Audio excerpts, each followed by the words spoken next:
welcome to Heritage Week 2020. Today is the 13th of August 2022 and it's a very, very warm day, 28 degrees. Normally on Knockfierna hillside here in County Limerick it's the wind and the rain we worry about. Today it's the extreme heat. Knockfierna Heritage Society has been established 37 years ago and we've developed this abandoned hillside over that 37 years, the old pathways and trackways through the hill.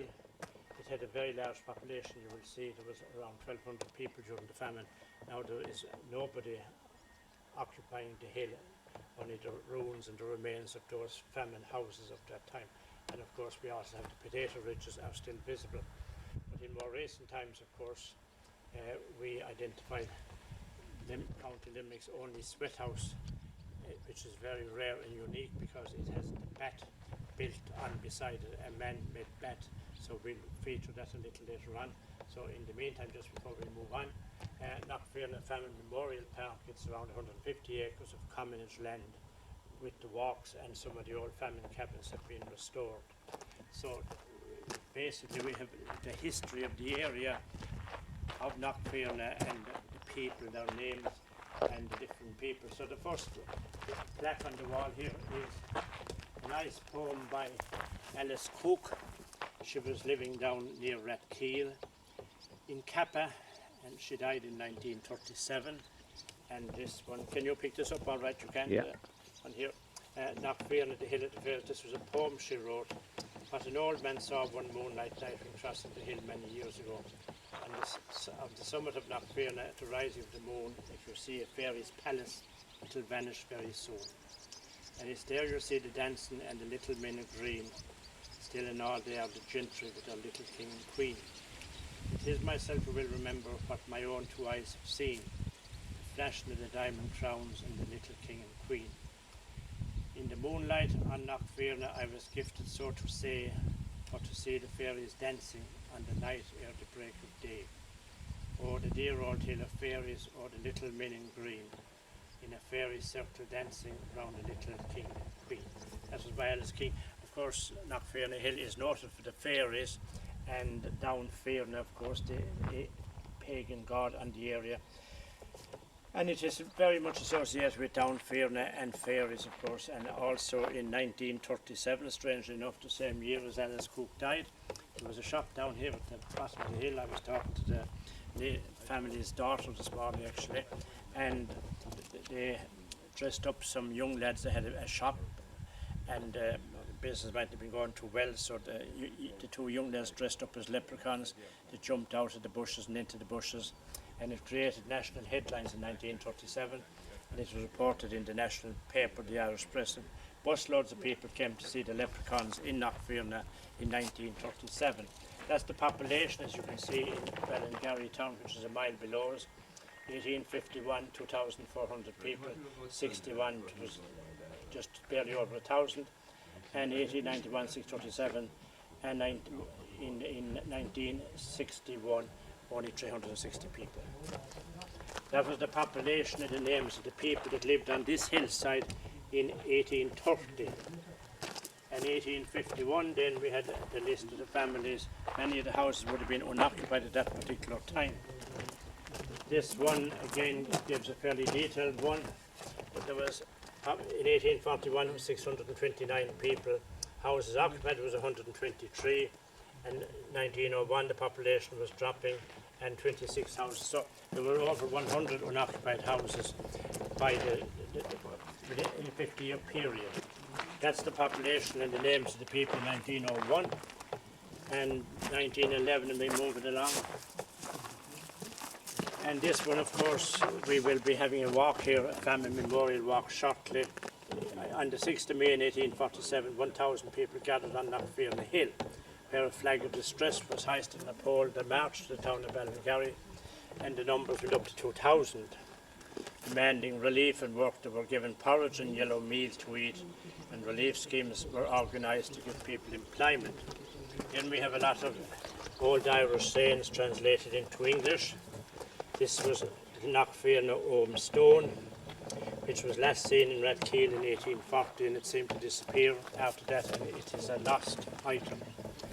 And in English and Irish here, a good run is better than a bad stand. This was also, of course, a festival of Luna Society, an ancient festival of Luna, which is this time of the year, of course, as well, in the last Sunday in July and August. On the various hillsides now, the festival of Lunas was celebrated, which was basically commemorating and celebrating the coming of the harvest. And then all the different types of flowers, because that whole landscape has never seen fertiliser and hasn't been used in any way. It's literally been abandoned landscape since the 1840s. So you have all those type of plants and birds, etc. And we have that same, many of them. The skylark is still visible here, and he has disappeared like many others in recent times. There's a dolmen over on the side of the hill, on the pinnacle of the hill, and that's in Houlihan's farm lands, and they have great interest in it and they have it well protected. Wisdom comes with age, so we don't know whether it is not. In the 18th century poem, this I suppose links up to the hills in this area. In an 18th century poem, a fairy queen speaking of Slieve na Mon is meant to lament the diminished realms of the fairy people. And it is all that is said is left to them of land and heritage, save Knockfierna and Knockfierna. They're all Limerick hills. That's a javelin head that was found back in the late 1800s, and it's in the museum. Maura MacNeil, a famous author from County Antrim, and she wrote a wonderful detailed book on the Festival of Lunas, published in 1962. So if you can pick that fairly all right, can you? Yeah. Pick it up, yeah. So I won't read all that, but she did say that of all the Festival of Lunas sites, that Croagh-Patrick, Downpatrick, Knockfierna, etc., that she found the hill here in Knockfierna was probably the most interesting, commanding such a huge area of landscape, and then onto the River Shannon and onto the hills and Mount Callan just over in County Clare near Milton Malba, looking across at it. So that's the gist of our heritage here on the hill. And the Mannix Joyce, of course, a wonderful author and correspondent for the Limerick Leader for many, many years. He had been with us over the years and was a wonderful man for consulting and advising me in those early years. It is at Knockfierna's foot, that haunted hill, where down the fairy king had made his hall. A hall invisible to most, but still by wanderers sometimes seen at midnight. Robert Dwyer Joyce, they were from Kilfinnan, famous Dwyer brothers, and they've left a lot of history after them. So we'll now move on over to the Sweathouse, and we'll give you further detail there. As I said, it's the only one in Limerick. It has been recently listed as a national monument, and our local committee here has done huge work in recent times.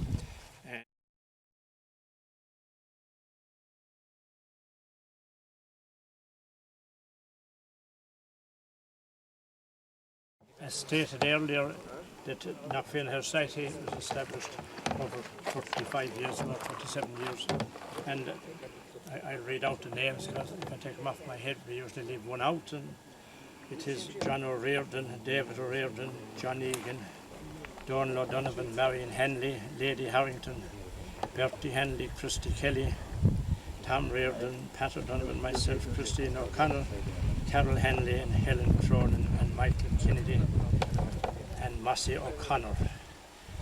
We have the committee. We're glad to say that we've got 4 people under 35 to join the committee in the past 12 months, which is a huge improvement because it's hard enough to get people onto committees like these. Now, on the Sweathouse itself, it's been filmed there, and they light a fire. You've seen the Sweathouse part of it a little earlier there in the filming, and in the 1700s up to the early 1850s, there would have been a large fire lit inside the Sweathouse.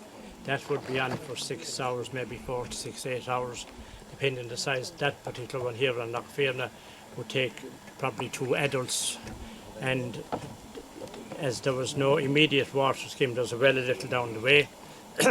In Leitrim and Aidenhart and other people have done a wonderful job in researching those in different counties, and they would have very often a river beside them, which is ideal. But in places where they didn't have the river, in Donegal and Kilkenny, there's records of where they had a man-made bat built. So just here in front of me, you can see the Sweathouse is there.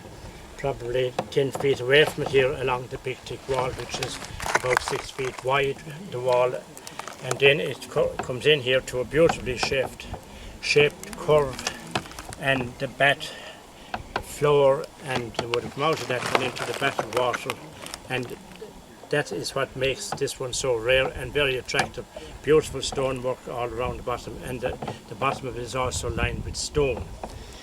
There were the cures, of course. There was all kinds of illnesses in those particular times, rheumatism, arthritis, etc. And when people had fever, they went in, sweated it out, came out of that into the bath, and in a kind of a modern day sauna. There's about 250 sweat houses in Ireland at the present time, and usually they're up on the side of a hill, and very often in those other counties there's usually a very fine view. And obviously if you look out here at the plains of County Limerick, and we have Redkeel and Shannon Airport, Shannon River just down in front of us, so, and of course this area behind me here then was, most of the land there was commonage at the time of the famine, and people that were evicted from the landlords' wonderful land underneath went onto the hillside and built cabins. As previously stated, there was over 100 little cabins around the hill.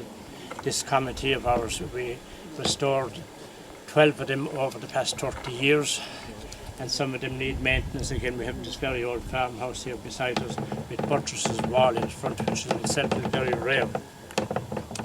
So they would rake out the ashes, of course, when the coals and the fire was hot, rake it out, put in ferns or hay or straw, whatever, and the people lay inside, and as I said, for 4 hours. And up to the 1850s they were common, and after that they probably died. Why are there so few in Limerick or in the other counties? Leitrim, from many of those counties, are quite a lot of them. Many would say, of course, in good land here, where you had grants for farmers for clearing land, clearing fields, clearing ditches, you just levelled it all out before them. And in other cases then where cattle would have broken in on top of it, they would have flattened them and they'd be lost within it, so there wouldn't have been a record of them being there. And there's here Anthony Weir wrote an article many moons ago, and from Leitrim, County Ballinamore and County Leitrim, I got a correspondence there about 30 years ago from Miss Flynn, a lady at that particular time, Sabine, I think was her name, Flynn, and we thanked them. They were extremely helpful to us. But to you, the sweat houses, they said here, is tough, exactly the way they would be constructed for the purpose of baking bread, so they would have been extremely hot. But in relation to the bat area, some freestanding ones, again in Leitrim and other places, they're a conical shape and they would take up to 10 or 12 people, but in smaller areas where there might be 5 or 6 houses close by or small numbers, they would have one similar to this.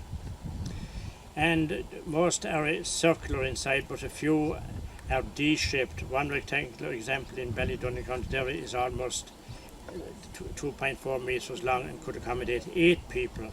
Apart from May's account, this unusual building is confirmed as a sweat house by the unique fireplace reported, so that's the larger type.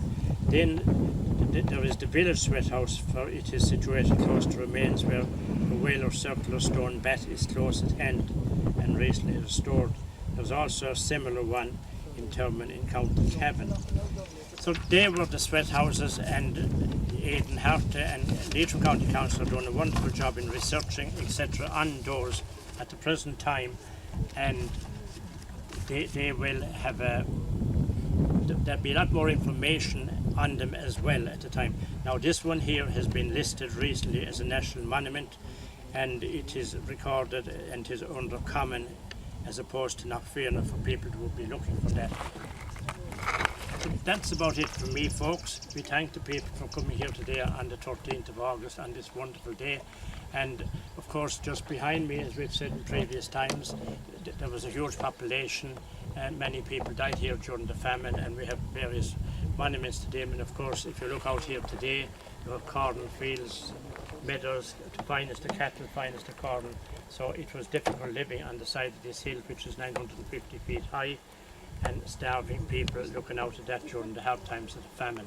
So alas, times have changed, and we gave a lot of warnings about drought and whatnot at the present time and shortage of food.